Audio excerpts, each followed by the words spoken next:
돌아가신 조상님이 꿈에서 이것을 주면 절대 받지 마세요. 받으면 3달 안에 재물과 건강이 동시에 무너집니다. 조상 현몽 액막이 금전은 지금 이 순간 잠깐 눈을 감아보세요. 어젯밤 꿈에서 혹은 며칠 전 꿈에서 돌아가신 분이 나타나지 않으셨습니까? 할머니가, 아버지가, 혹은 오래전에 먼저 떠나신 어머니가 꿈속에서 당신 앞에 서 계셨던 적이 있으셨습니까? 그분이 무언가를 내밀었습니까? 손을 뻗어 당신에게 건네려 했습니까? 그 순간 당신은 어떻게 하셨습니까? 받으셨습니까? 저는 오늘 그 한 가지 행동이 당신의 재물과 건강과 가족의 운명을 어떻게 바꾸어 놓는지 성철 스님의 가르침을 바탕으로 낱낱이 말씀드리려 합니다. 듣기 불편하실 수도 있습니다. 그러나 저는 당신을 위로하러 온 것이 아닙니다. 저는 당신을 깨우러 왔습니다. 많은 분들이 이렇게 생각하십니다. 조상님이 주신 꿈은 좋은 꿈이야. 돌아가신 분이 나타나면 무언가 복을 주러 오신 거겠지. 저도 한때 그렇게 생각했습니다. 그러나 수십 년간 지혜의 흐름을 관찰하고 성철 스님의 법문을 깊이 사유하면서 저는 뼈저린 진실을 하나 깨달았습니다. 조상님의 꿈은 단순한 꿈이 아닙니다. 그것은 이승과 저승 사이에 열리는 기의 통로이며 우주의 법칙이 작동하는 신성한 신호입니다. 그리고 그 통로를 통해 전해지는 것이 무엇이냐에 따라 당신의 운명이 전혀 다른 방향으로 흘러가게 됩니다. 사람들은 흔히 말합니다. 열심히 일하면 잘 살 수 있다. 그러나 저는 단호하게 말씀드립니다. 그것은 절반의 진실입니다. 당신이 아무리 두 손이 닳도록 일해도 기의 흐름이 막혀 있다면 돈은 들어오는 족족 빠져나갑니다. 통장 잔고는 늘 제자리이고 몸은 이유 없이 무겁고 집안에는 알 수 없는 무거운 기운이 감돌기 시작합니다. 그 시작이 어디냐고요? 바로 조상님 꿈에서 받아서는 안 될 것을 받았던 그 순간부터일 수 있습니다. 비싼 지갑을 들고 다닌다고, 넓은 집에 산다고, 좋은 차를 탄다고 복이 오지 않습니다. 그것은 찢어진 우산입니다. 겉으로는 비를 막는 것처럼 보이지만 안으로는 이미 음기가 스며들어 공덕을 태워버리고 있는 것입니다. 새벽 3시에 눈이 떠져 캄캄한 천장을 바라보며 은행이자 걱정을 하신 적 있으십니까? 돈을 벌어도 어디로 새는지 모를 때, 가족 중 누군가 갑자기 아프기 시작할 때, 사업이 이유 없이 막히고 기회가 손끝에서 자꾸 빠져나갈 때 그것은 우연이 아닙니다. 그것은 수십 년간 쌓여온 기의 불꽃, 보이지 않는 업의 불씨가 마침내 불길로 번진 것입니다. 그러나 오늘 이 자리에서 저는 당신께 분명히 약속드립니다.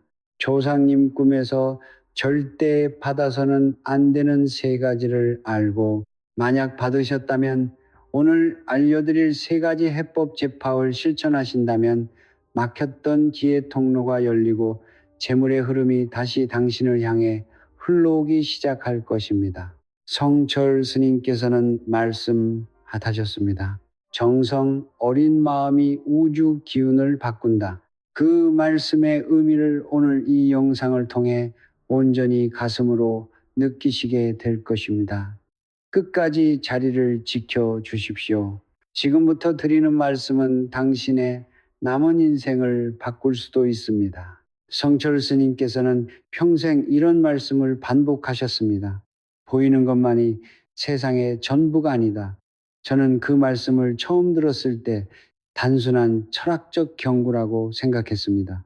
그러나 세월이 흐르고 수많은 사람들의 삶을 곁에서 지켜보면서 저는 그 말씀이 단순한 위로가 아니라 우주의 법칙을 꿰뚫는 진실임을 깨달았습니다.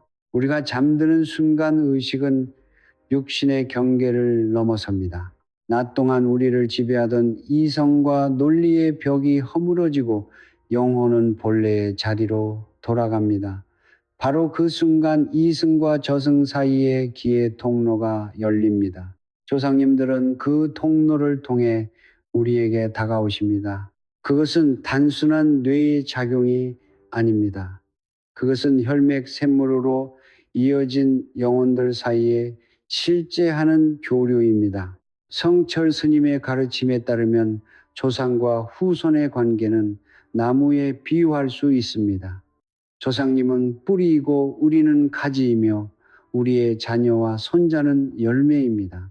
뿌리가 건강하면 가지는 무성하고 열매는 풍성합니다. 그러나 뿌리가 병들거나 뿌리로부터 무언가 독한 기운이 흘러오면 가지는 서서히 시들고 열매는 맺히지 않습니다. 자신이 왜 시드는지조차 모른 채 그저 햇빛이 부족한 탓이라고, 물이 모자란 탓이라고 생각합니다. 이것이 바로 우리가 삶에서 반복적으로 마주치는 원인 모를 불행의 정체입니다. 그렇다면 조상님은 왜 꿈에 나타나시는 것일까요? 저는 오랜 사유 끝에 이것을 세 가지로 정리했습니다. 첫째는 보호입니다. 조상님이 후손에게 다가올 위험을 미리 알리러 오시는 것입니다. 둘째는 전달입니다. 살아생전 다 하지 못한 말씀 혹은 풀지 못한 하늘 전하러 오시는 것입니다. 셋째는 업의 이전입니다. 이것이 가장 중요하고 동시에 가장 위험한 경우입니다.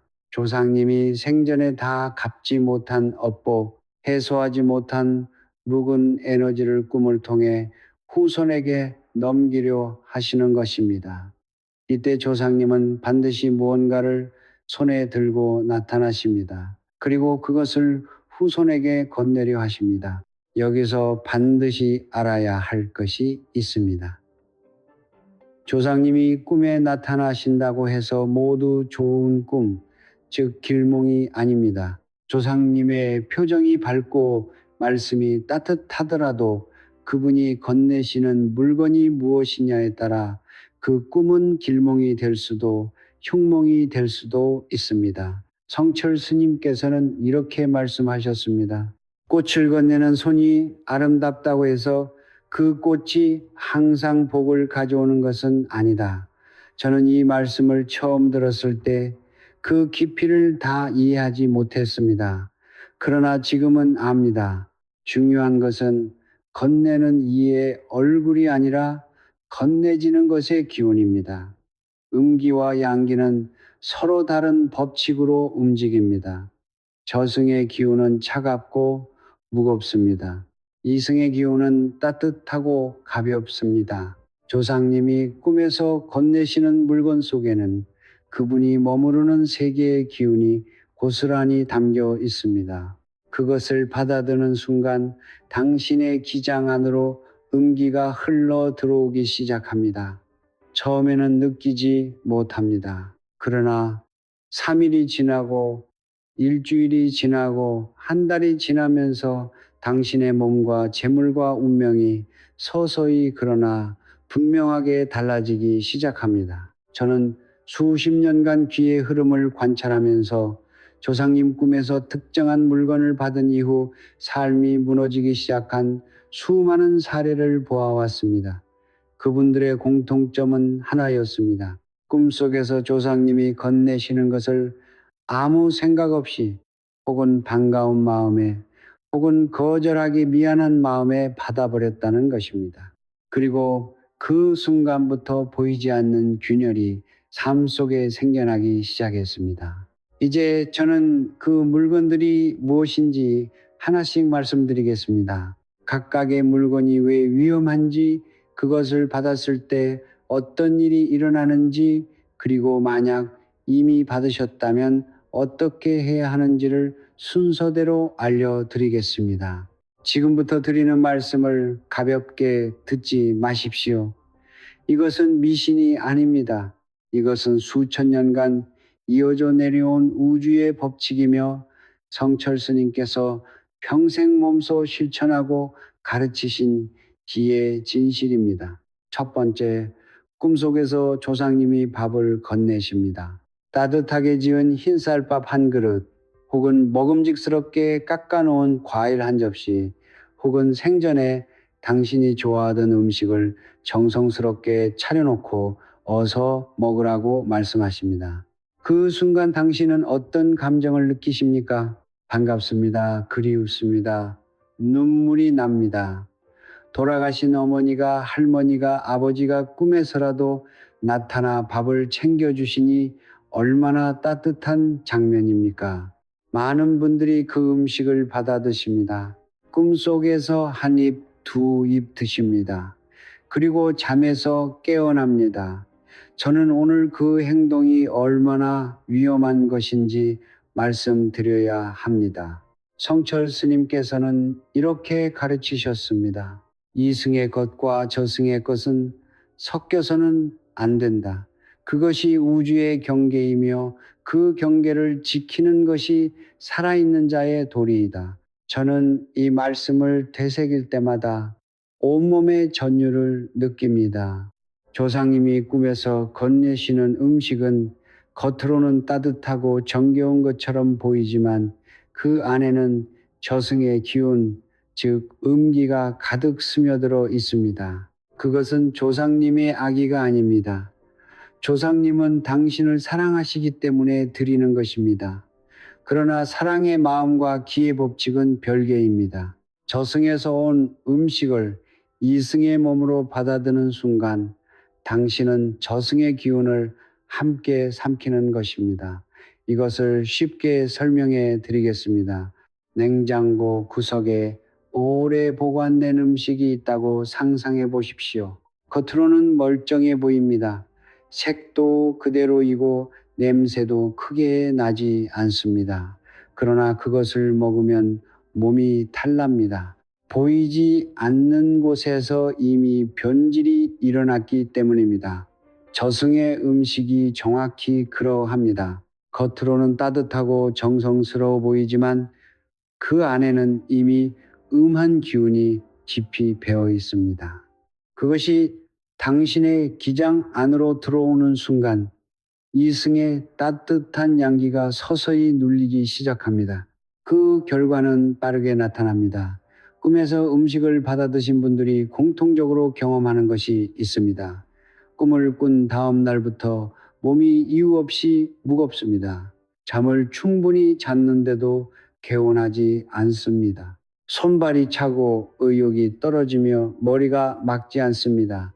그리고 3일 안에, 길어도 일주일 안에 반드시 크고 작은 이상 징후가 몸에 찾아옵니다. 오래된 지병이 갑자기 심해지거나 전혀 예상치 못한 부위에 통증이 생기거나 아무 이유 없이 극심한 피로가 몰려옵니다. 이것이 우연이 아님을 저는 수십 년의 관찰을 통해 확신합니다. 제가 직접 목격한 사례를 하나 말씀드리겠습니다. 50대 중반의 한 여성분이 저를 찾아오셨습니다. 그분은 3주 전부터 이유 없이 몸이 무겁고 병원에서 검사를 해도 아무 이상이 없다고 하는데 몸 상태는 계속 나빠진다고 하셨습니다. 저는 조심스럽게 여쭈었습니다. 혹시 최근에 돌아가신 분이 꿈에 나타나지 않으셨습니까?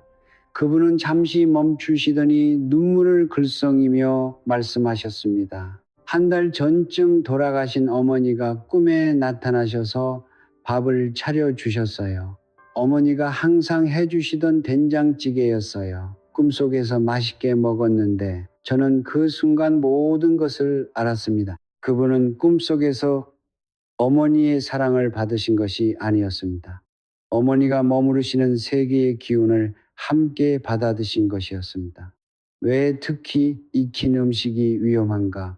날 것보다 익힌 음식, 특히 밥과 국찌개가 더 위험한 이유가 있습니다. 음양오행의 원리에 따르면 불로 익힌 음식은 기운을 응축시키는 성질을 가집니다. 저승의 기운이 응축된 상태로 당신의 몸속으로 들어오면 그 기운은 쉽게 흩어지지 않고 몸 깊은 곳에 자리를 잡습니다. 과일 역시 마찬가지입니다. 특히 껍질을 벗기거나 잘라놓은 과일은 그 내부가 이미 외부의 기운에 노출된 상태이기 때문에 저승의 음기를 더 깊이 머금고 있습니다. 만약 지금 이 말씀을 들으시면서 나도 그런 꿈을 꾼 적이 있는데 라는 생각이 드신다면 지금 당장 당황하실 필요는 없습니다. 이미 받으셨다고 해서 모든 것이 끝난 것이 아닙니다. 스님께서는 항상 말씀하셨습니다.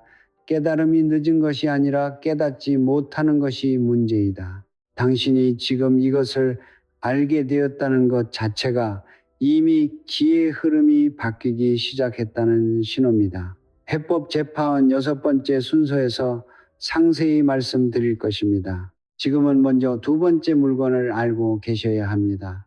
왜냐하면 두 번째 물건은 몸이 아니라 당신의 재물 전체를 무너뜨리는 것이기 때문입니다. 두 번째, 꿈속에서 조상님이 돈을 건네십니다. 오래된 동전일 수도 있고 빛바란 지폐일 수도 있고 혹은 생전에 쓰시던 낡은 지갑재로 내미실 수도 있습니다.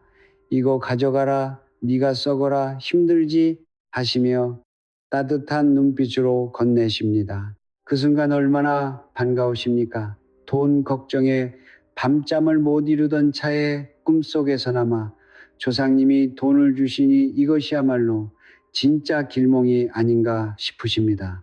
많은 분들이 두 손으로 공손히 받으십니다. 잠에서 깨어나 오늘 좋은 꿈 꿨다며 기분 좋게 하루를 시작하십니다. 저는 오늘 그 기분 좋은 착각을 정중하게 그러나 단호하게 깨뜨려야 합니다. 조상님이 꿈에서 건네시는 돈은 복돈이 아닙니다. 그것은 업입니다. 살아생전 다 갚지 못한 빚, 풀지 못한 원한, 해소하지 못한 묵은 에너지가 돈이라는 형태를 빌려 후손에게 넘어오는 것입니다. 성철 스님께서는 이렇게 말씀하셨습니다. 업은 형태를 바꾸어 이어진다. 그것이 돈의 모습을 하고 있을 때가 가장 위험하다. 왜냐하면 사람은 돈 앞에서 판단력을 잃기 때문이다. 저는 이 말씀을 처음 들었을 때 그 섬뜩한 정확함에 말문이 막혔습니다. 생각해 보십시오. 조상님이 생전에 남기신 것들이 있습니다. 다 갚지 못한 빚이 있을 수도 있고 억울하게 빼앗긴 재물에 대한 한이 있을 수도 있고 혹은 누군가에게 상처를 주고 떠나신 업보가 있을 수도 있습니다. 그 에너지는 저승으로 가셔도 사라지지 않습니다. 우주의 법칙에 따라 반드시 어딘가로 흘러가야 합니다. 그리고 그 에너지가 흘러가는 가장 쉬운 통로가 바로 혈맥으로 이어진 후손입니다. 꿈속에서 돈을 건네는 행위는 그 에너지를 당신에게 넘기는 의식과 같습니다. 당신이 그것을 받아드는 순간 조상님의 업은 당신의 업이 됩니다. 그 결과는 재물의 영역에서 가장 먼저 그리고 가장 극명하게 나타납니다. 꿈에서 돈을 받으신 분들이 공통적으로 겪는 일이 있습니다. 꿈을 꾼 이후부터 통장에 돈이 이유 없이 새기 시작합니다. 들어오는 돈은 그대로인데 나가는 돈이 갑자기 늘어납니다. 예상치 못한 지출이 연달아 생깁니다. 차가 고장나고 가전제품이 망가지고 가족 중 누군가 아파서 병원비가 나가고 믿었던 사람에게 사기를 당하고 보증을 섰다가 피해를 입습니다. 한 가지가 아닙니다. 동시다발적으로 마치 누군가 당신의 지갑에 구멍을 뚫어놓은 것처럼 사방에서 돈이 빠져나갑니다. 음양오행의 원리로 설명해 드리겠습니다. 돈은 오행 중 금김의 기운에 속합니다. 이승의 금기에는 양의 성질을 띄어 재물을 끌어당기고 불립니다. 그러나 저승에서 온 돈, 즉 음금, 임금은 정반대의 성질을 가집니다. 음금은 양금을 잠식합니다. 마치 녹이 쇠를 갉아먹듯 저승의 기운이 이승의 재물 에너지를 조금씩 그러나 확실하게 무너뜨립니다. 이것이 바로 꿈에서 돈을 받은 이후 재물이 무너지는 현상의 근본 원인입니다. 제가 알고 지내는 한 60대 남성분의 이야기를 말씀드리겠습니다. 그분은 평생 성실하게 일하여 작은 사업체를 운영하고 계셨습니다. 어느 날 꿈에서 일찍 돌아가신 아버지가 나타나 오래된 지갑을 꺼내 돈다발을 건네셨다고 합니다. 그분은 꿈에서 깨어나 기뻐하셨습니다. 아버지가 돈을 주셨으니 사업이 잘 되려나 보다 라고 생각하셨습니다. 그러나 그 이후 석 달 동안 그분의 삶은 완전히 달라졌습니다. 거래처 하나가 갑자기 부도가 났고 믿었던 직원이 거래 대금을 횡령하고 잠적했으며 오래된 단골이 이유 없이 끊어지기 시작했습니다. 그분이 저를 찾아오셨을 때 얼굴에는 그늘이 깊게 드리워져 있었습니다. 제가 뭘 잘못한 것인지 모르겠습니다. 더 열심히 하려고 하는데 왜 이러는지 저는 조심스럽게 여쭈었습니다.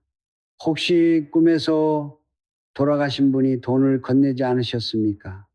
그분은 눈이 커지시며 말씀하셨습니다. 어떻게 하셨습니까? 특히 오래된 동전이나 낡은 지폐가 가장 위험합니다. 시간이 오래된 것일수록 그 안에 쌓인 음기는 더 짙고 무겁습니다. 조상님이 생전에 쌓으신 업의 연수만큼 그 에너지는 더욱 응집되어 있습니다. 꿈속에서 그것이 반짝반짝 빛나 보더라도 그것은 음기가 당신의 눈을 현혹하는 것입니다. 성철 스님께서는 말씀하셨습니다. 빛나는 것이 모두 금진이 아니다. 진정한 재물은 맑은 기운 위에서만 자란다. 지금 이 말씀을 들으시면서 가슴이 철렁하신 분이 계십니까? 그 느낌이 맞습니다. 그 느낌이 바로 당신의 기가 진실을 알아보는 것입니다. 당황하지 마십시오. 조상님이 업을 넘기려 하셨다고 해서 그것이 당신을 해치려는 뜻이 아닙니다. 조상님도 모르셨을 수 있습니다. 혹은 너무나 절박하셔서 의도치 않게 그리하신 것일 수 있습니다. 중요한 것은 지금부터입니다. 이미 받으셨다면 반드시 해제 재파를 하셔야 합니다. 그 방법은 반드시 알려드릴 것입니다. 그러나 그 전에 세 번째 물건을 먼저 아셔야 합니다. 세 번째는 재물도 건강도 아닌 당신의 생명줄 그 자체를 위협하는 것이기 때문입니다. 세 번째, 꿈속에서 조상님이 흰 것을 건네십니다. 그리고 이것이 오늘 제가 말씀드릴 세 가지 중 가장 무겁고 가장 엄중하며 가장 두렵게 받아들이셔야 할 것입니다. 저는 이 부분을 말씀드리기 전에 항상 잠시 마음을 가다듬습니다. 왜냐하면 이것은 단순히 돈이 새는 문제도 몸이 무거워지는 문제도 아니기 때문입니다. 이것은 당신의 생명 그 자체와 연결된 이야기입니다. 꿈속에서 조상님이 흰 것을 건네십니다. 흰 옷일 수도 있고 흰천 한 조각일 수도 있고 혹은 곱게 접어놓은 수에 서의일 수도 있습니다. 어떤 분은 꿈에서 조상님이 직접 흰 옷을 입혀주시기도 합니다. 다정하게 옷깃을 여며주시면서 이제 이거 입어라 하고 말씀하십니다. 혹은 아무 말 없이 조용히 흰 천을 건네시고 사라지십니다. 꿈속에서 그 천은 유난히 하얗고 유난히 부드럽고 유난히 선명하게 느껴집니다. 저는 지금 이 말씀을 듣고 계신 분 중에 바로 그런 꿈을 꾸셨던 분이 계실 것이라 생각합니다. 그 꿈을 꾸신 후 어떠셨습니까? 기분이 이상하게 무거우셨습니까? 뭔가 불길한 느낌이 드셨습니까? 그 느낌을 지우려고 에이, 그냥 꿈이겠지라고 스스로를 달래셨습니까? 그 느낌은 당신의 기가 보내는 경고였습니다. 절대로 무시하셔서는 안 됩니다. 동양의 오랜 문화 속에서 흰색은 삶과 죽음의 경계를 상징합니다. 장례식장에 흰 국화가 놓이는 것도 상복이 흰색인 것도 수의가 흰 천으로 만들어지는 것도 모두 같은 이유입니다. 흰색은 이승에서 저승으로 넘어가는 경계의 색입니다. 성철 스님께서는 이렇게 말씀하셨습니다. 색소에는 기운이 담겨 있다. 흰색은 비어 있는 것이 아니라 모든 것이 끝난 자리의 색이다. 저는 이 말씀을 처음 들었을 때 왜 장례식장에서 그토록 마음이 무너지는지를 비로소 이해했습니다. 흰색 자체가 이미 죽음의 기운을 머금고 있는 것입니다.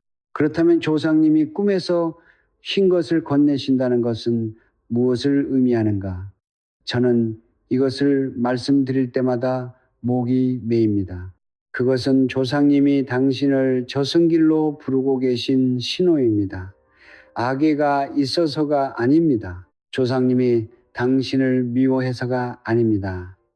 저승에 홀로 계신 외로움 때문에 혹은 당신이 너무 보고 싶으셔서 무의식 중에 당신을 당신 곁으로 데려오고 싶으신 것입니다. 그러나 그 사랑이, 그 그리움이 당신의 생명줄을 당기고 있다는 것을 조상님 스스로도 모르십니다. 이것이 바로 흰 것을 건네시는 꿈이 가장 위험한 이유입니다. 이 꿈을 꾼 이후 나타나지는 징후는 세 가지 영역에서 동시에 그리고 빠르게 나타납니다. 첫째는 건강입니다. 꿈을 꾼 이후 몸의 어딘가가 갑자기 이유 없이 아프기 시작합니다. 특히 가슴 쪽이나 등 쪽에 묵직한 압박감이 느껴지는 경우가 많습니다. 숨이 가끔 막히는 느낌, 이유 없는 심장 두근거림, 밤마다 꿈자리가 사납고 잠을 깊이 잘 수 없는 증상이 나타납니다. 둘째는 재물입니다. 단순히 돈이 새는 것이 아닙니다. 재물의 근간 자체가 흔들립니다. 오래 다니던 직장에서 갑자기 위기가 오거나 운영하던 사업이 근본부터 무너지기 시작하거나 믿었던 재산이 한꺼번에 날아가는 일이 생깁니다. 셋째는 자녀운입니다. 이것이 많은 부모님들을 가장 두렵게 합니다. 꿈을 꾼 이후 자녀에게 이상한 일들이 생기기 시작합니다. 학교에서 문제가 생기거나 직장에서 갑자기 어려움을 겪거나 건강에 이상이 오거나 부부 사이에 균열이 생깁니다. 음기는 혼자 오지 않습니다. 한 가정 전체의 기운을 흔들어 놓습니다. 제가 오랫동안 마음에 품고 있는 한 이야기가 있습니다. 70대 초반에 한 어머니께서 저를 찾아오셨습니다. 그분은 6개월 전부터 건강이 갑자기 나빠지기 시작했고 큰아들의 사업이 기울기 시작했으며 막내딸 부부 사이가 갑자기 나빠졌다고 하셨습니다. 동시에 세 가지가 한꺼번에 무너지는 것을 보며 그분은 내가 무슨 죄를 지었길래 일어나 하고 밤마다 우셨다고 합니다. 저는 조심스럽게 여쭈었습니다. 6개월 전쯤 꿈에서 돌아가신 분이 흰옷을 건네지 않으셨습니까? 그분은 그 자리에서 굳어버리셨습니다. 한참 후에 떨리는 목소리로 말씀하셨습니다. 어떻게 하셨어요? 꿈에서 돌아가신 시어머니가 흰 저고리를 건네셨어요. 너무 고우셔서 그냥 받았어요. 저는 그분의 손을 잡고 말씀드렸습니다. 어머니, 늦지 않으셨습니다.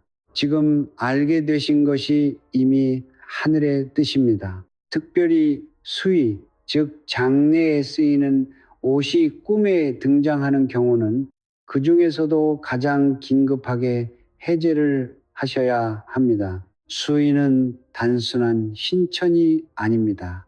그것은 저승으로 떠나는 여정의 시작을 알리는 옷입니다. 꿈에서 그것을 받아 입거나 받아들었다면 이미 당신의 기장 안으로 죽음의 에너지가 깊이 들어온 것입니다. 이것은 반드시 단 하루도 지체하지 말고 해제 의식을 하셔야 합니다. 그러나 저는 오늘 이 말씀을 두려움을 주려고 드리는 것이 아닙니다. 성철 스님께서는 항상 말씀하셨습니다. 두려움은 진실을 보는 것을 막는다. 진실을 알면 두려움은 사라진다.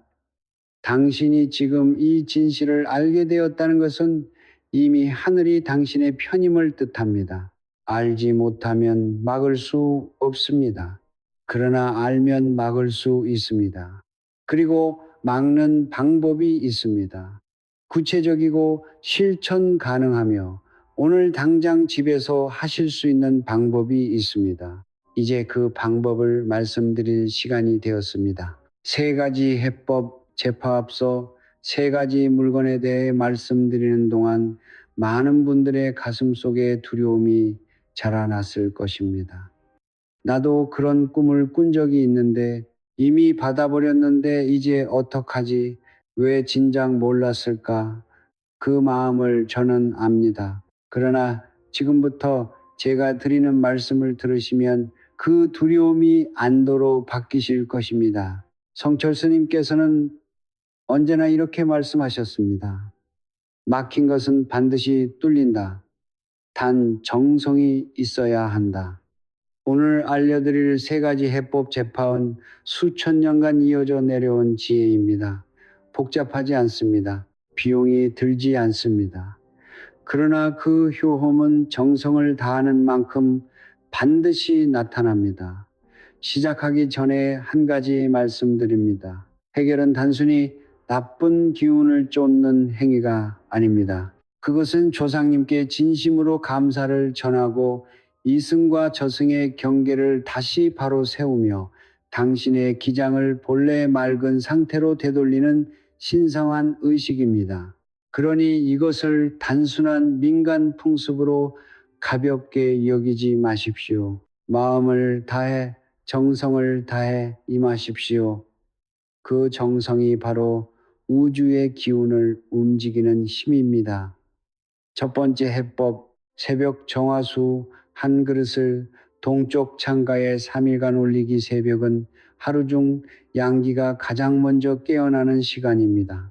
해가 떠오르기 직전 아직 어둠이 물러나지 않은 그 경계의 시간에 가장 맑은 물 한 그릇을 준비하십시오. 수돗물이라도 괜찮습니다.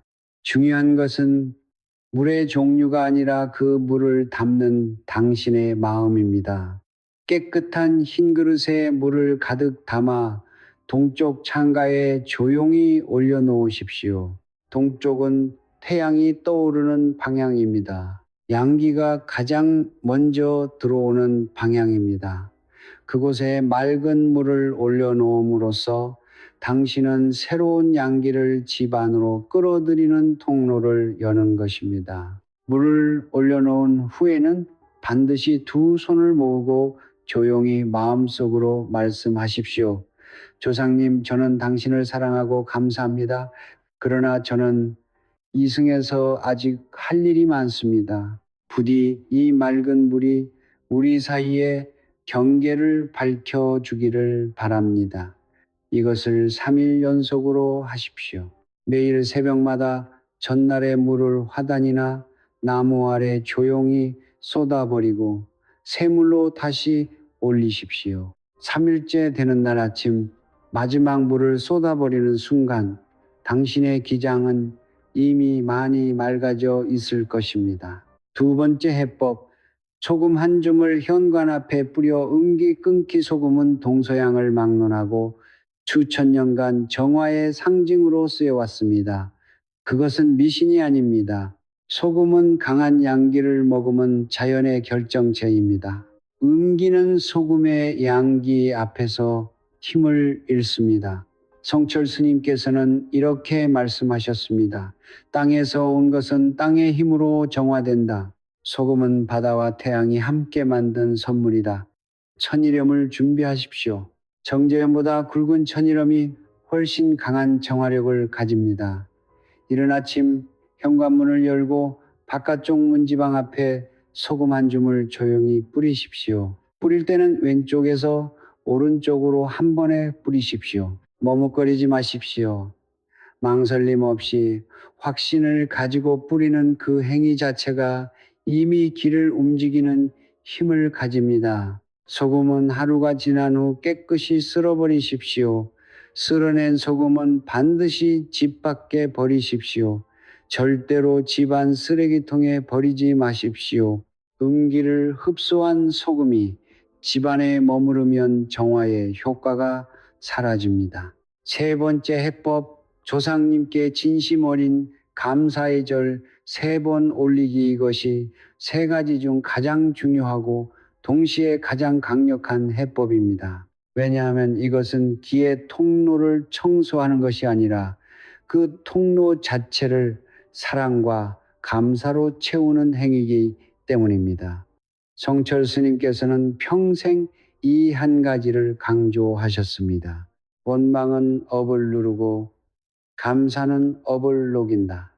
조상님이 꿈에서 당신에게 무언가를 건네신 것은 그분들이 아직 이 세상과의 인연을 완전히 놓지 못하셨기 때문입니다. 그 인연을 부드럽게 풀어드리는 가장 강력한 방법이 바로 진심 어린 감사의 절입니다. 조용한 저녁 시간, 집안에서 가장 고요한 공간을 찾으십시오. 향이 있으시다면 향 하나를 피우십시오. 없으셔도 괜찮습니다. 반드시 서서 2손을 모으고 조용히 마음속으로 이렇게 말씀드리십시오. 조상님, 저를 이 세상에 있게 해주셔서 감사합니다. 살아생전 힘드셨던 것, 이루지 못하셨던 것 저는 알고 있습니다. 이제는 편히 쉬십시오. 저는 이곳에서 잘 살겠습니다. 그것이 조상님께 드리는 가장 큰 효도임을 압니다. 그리고 천천히 정성을 다하여 3번 절을 올리십시오. 첫 번째 절은 감사의 절입니다. 두 번째 절은 용서의 절입니다. 세 번째 절은 이별의 절입니다. 이 3번의 절 안에 당신과 조상님 사이에 흐르던 무거운 업의 에너지가 서서히 풀리기 시작합니다. 이 3가지를 모두 행하신 후 당신은 분명히 느끼실 것입니다. 몸이 가벼워지는 느낌, 집안의 공기가 달라지는 느낌, 오랫동안 가슴을 짓누르던 무언가가 조금씩 걷히는 느낌, 그것이 바로 기가 다시 흐르기 시작하는 신호입니다. 성철 스님께서는 말씀하셨습니다.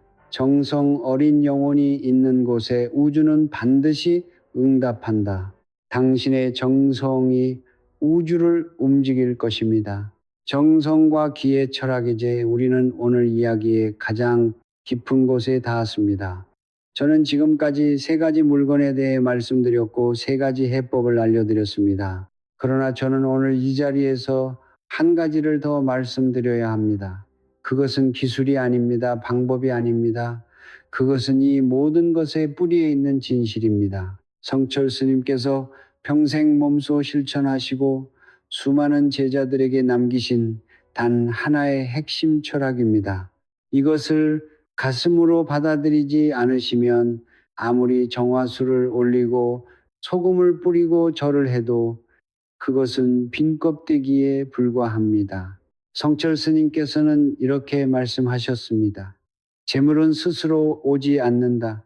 정성 어린 영혼과 기가 열린 공간이 재물을 끌어당긴다. 저는 이 말씀을 처음 들었을 때 솔직히 완전히 이해하지 못했습니다. 재물이 스스로 오지 않는다는 것은 알겠는데 정성 어린 영혼이 재물을 끌어당긴다는 것은 무슨 뜻인가? 기가 열린 공간이란 무엇인가? 그러나 세월이 흐르고 수많은 삶을 곁에서 지켜보면서 저는 이 말씀의 깊이를 온몸으로 이해하게 되었습니다. 가난은 당신의 잘못이 아닙니다. 저는 이것을 분명히 말씀드립니다. 빚이 있다고, 사업이 안 된다고, 돈이 새어나간다고 그것이 당신이 게으르거나 못나서가 아닙니다. 그것은 기의 흐름이 막혀 있기 때문입니다. 약물이 아무리 풍성해도 댐이 막혀 있으면 아래로 흐르지 못하는 것처럼 우주의 재물 에너지는 항상 흐르고 있지만 기의 통로가 막혀 있으면 그 에너지가 당신에게 닿지 못합니다. 그 통로를 막는 것이 무엇이냐? 바로 쌓인 음기이고 풀리지 않은 업이며 감사하지 못하는 마음입니다. 성철 스님께서는 감사는 우주의 언어라고 말씀하셨습니다. 저는 이 말씀을 되새길 때마다 가슴이 따뜻해집니다. 우리는 살면서 너무 많은 것을 당연하게 여깁니다. 오늘 아침 눈을 뜰 수 있었다는 것, 밥 한 그릇을 먹을 수 있었다는 것, 사랑하는 가족이 곁에 있다는 것. 이 모든 것이 조상님들이 흘린 땀과 눈물 위에 세워진 것입니다. 그분들이 그 모진 세월을 견뎌주셨기에 오늘 우리가 이 자리에 있을 수 있는 것입니다. 그 은혜를 잊고 사는 순간 기의 흐름은 서서히 막히기 시작합니다. 반대로 그 은혜를 기억하고 감사하는 순간 막혔던 통로가 열리기 시작합니다. 이것이 바로 성철 스님께서 말씀하신 정성 어린 영혼이 재물을 끌어당기는 원리입니다. 그리고 기가 열린 공간이란 무엇인가? 그것은 넓은 집도 비싼 인테리어도 아닙니다. 그것은 감사와 사랑과 정성으로 채워진 공간입니다. 집안에 웃음이 있고 조상님을 기리는 마음이 있고 가족 사이에 따뜻한 말 한마디가 오가는 공간.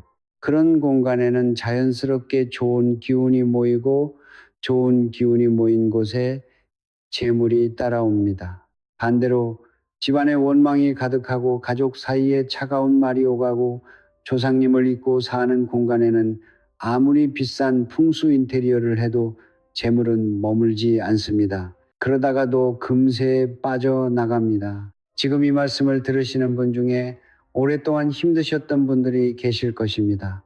밤마다 눈물을 삼키신 분들이 계실 것입니다. 왜 나만 이렇게 힘든가? 왜 아무리 노력해도 안 되는가? 하늘은 왜 나를 외면하는가? 하고 물으신 분들이 계실 것입니다. 저는 그분들께 오늘 이 자리에서 분명히 말씀드립니다. 하늘은 당신을 외면한 적이 없습니다. 우주의 기운은 항상 당신을 향해 흐르고 있었습니다. 다만 통로가 막혀 있었을 뿐입니다. 그리고 오늘 당신이 이 영상을 보게 된 것은 우연이 아닙니다. 그것은 하늘이 당신에게 보내는 신호입니다. 이제 통로를 열 때가 되었다는 신호입니다. 축원 및 마무리 전은 이제 오늘 이 자리에서 여러분 한 분 한 분을 위하여 마음을 다해 축원을 올리겠습니다. 오늘 이 말씀을 들으신 모든 분들의 가정에 맑은 기운이 가득하기를 바랍니다. 오랫동안 막혀있던 재물의 통로가 활짝 열려 기다리던 복이 물밀듯 밀려오기를 바랍니다. 몸에 아픔이 있으신 분들은 그 아픔이 하루하루 가벼워지기를 바랍니다. 빚으로 힘드신 분들은 멀지 않아 그 짐을 내려놓는 날이 오기를 바랍니다. 자녀로 인해 근심하시는 분들은 그 자녀들이 바른 길을 찾아 건강하고 성공적인 삶을 살아가기를 바랍니다. 홀로 외로이 버티고 계신 분들은 곁에 따뜻한 손이 찾아오기를 바랍니다. 오늘 이 말씀을 들으신 것이 인연이 되어 여러분의 삶에 작지만 확실한 변화가 시작되기를 진심으로 바랍니다. 조상님들이시여 이 말씀을 듣고 계신 후손들을 굽어 살펴 주십시오. 그들이 이승에서 남은 삶을 건강하고 풍요롭고 평화롭게 살아갈 수 있도록 음기는 거두어 가시고 따뜻한 보호의 기운만 남겨 주십시오. 후손들이 잘 사는 것이 곧 조상님들께서 저승에서 편안하신 것임을 기억해 주십시오.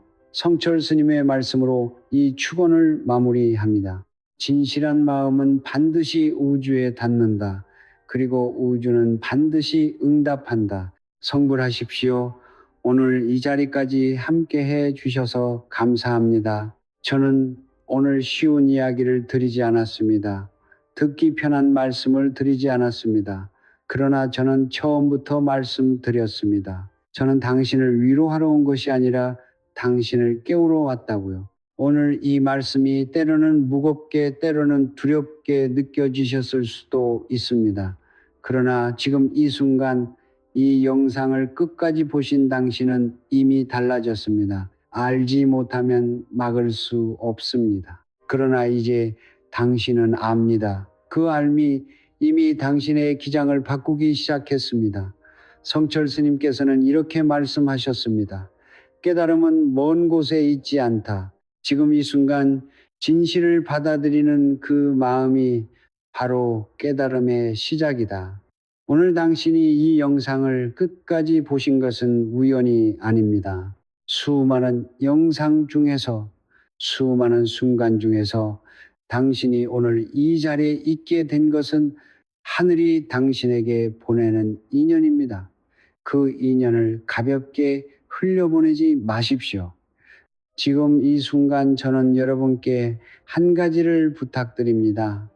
구독 버튼과 좋아요 버튼을 눌러 주십시오. 저는 이것을 단순히 숫자를 늘리기 위해 부탁드리는 것이 아닙니다. 성철 스님의 가르침에 따르면 좋은 것을 받았을 때 그것을 나누려는 마음 자체가 이미 복의 씨앗을 심는 행위입니다. 오늘 이 말씀이 당신에게 조금이라도 도움이 되셨다면 구독과 좋아요는 당신이 이 복의 씨앗을 더 넓게 심겠다는 의지의 표현입니다. 그 씨앗은 반드시 당신에게 돌아옵니다. 우주는 나눔을 기억합니다. 베푼 것은 반드시 돌아옵니다. 그것이 우주의 법칙입니다. 그리고 지금 이 순간 댓글 안에 여러분의 소원 성취를 적어 주십시오. 성철 스님께서는 말씀하셨습니다. 입 밖으로 낸 말은 우주와의 약속이 된다. 마음속으로만 품고 있는 소원과 글으로 적어 세상에 내보낸 소원은 그 기운이 다르다. 지금 댓글란에 이렇게 적어 주십시오. 나는 이미 모든 빚을 다 갚았다. 2026년 나의 재물운이 활짝 열렸다. 혹은 이렇게 적으셔도 됩니다. 우리 가족 모두 건강하고 풍요롭다. 조상님의 보호 아래 우리 집에 복이 가득하다. 이 말이 지금 당장 현실이 아니어도 괜찮습니다. 아직 이루어지지 않았어도 괜찮습니다. 중요한 것은 그것을 이미 이루어진 것처럼 감사한 마음으로 적는 것입니다. 성철 스님께서는 이렇게 말씀하셨습니다. 미래를 현재로 끌어당기는 힘은 확신과 감사에서 나온다. 당신이 그 글을 적는 순간 우주는 그것을 듣습니다. 그리고 그 방향으로 기운을 모으기 시작합니다. 다른 분들의 댓글에도 좋아요를 눌러 주십시오. 그것은 단순한 클릭이 아닙니다. 그것은 모르는 누군가의 소원에 당신의 기운을 보태어주는 행위입니다. 그 공덕은 반드시 당신에게 돌아옵니다. 성철 스님께서는 말씀하셨습니다. 남의 복을 빌어주는 마음이 곧 자신의 복을 여는 열쇠이다. 오늘 이 공간에서 우리는 서로 모르는 사이이지만 같은 마음으로 더 나은 삶을 바라고 있습니다. 그 마음이 모이면 그것은 이미 거대한 기운의 장이 됩니다. 그리고 마지막으로 이 영상을 주변의 소중한 분들과 나누어 주십시오. 지금 이 순간 재물 때문에 힘드신 분, 몸이 아프신 분, 가족 때문에 근심하시는 분, 새벽에 홀로 눈물을 삼키고 계신 분, 그분들에게 이 영상을 전해 주십시오. 당신이 이 영상을 나누는 순간 당신은 그분들의 삶에 빛한 줄기를 보내는 것입니다. 그 선한 행위가 당신의 공덕이 되고 그 공덕은 당신의 재물운과 건강운과 가족운을 밝히는 기름이 됩니다. 오늘 이 영상을 통해 우리가 나눈 이야기는 끝이 아닙니다. 시작입니다. 오늘부터 당신의 삶에 작은 변화들이 생기기 시작할 것입니다. 처음에는 느끼지 못하실 수도 있습니다. 그러나 분명히 달라지고 있습니다. 막혔던 기회 통로가 열리면 처음에는 작은 물줄기처럼 시작됩니다. 그러나 그 물줄기는 반드시 강이 되고 강은 반드시 바다로 이어집니다. 당신의 풍요는 이미 시작되었습니다. 다음 영상에서도 성철 스님의 지혜를 바탕으로 당신의 삶에 실질적인 도움이 되는 말씀을 가지고 찾아오겠습니다. 오늘 이 자리에 함께 해주신 모든 분들의 가정에 맑은 기운이 가득하기를, 재물의 문이 활짝 열리기를 진심으로 기원합니다. 성불하십시오.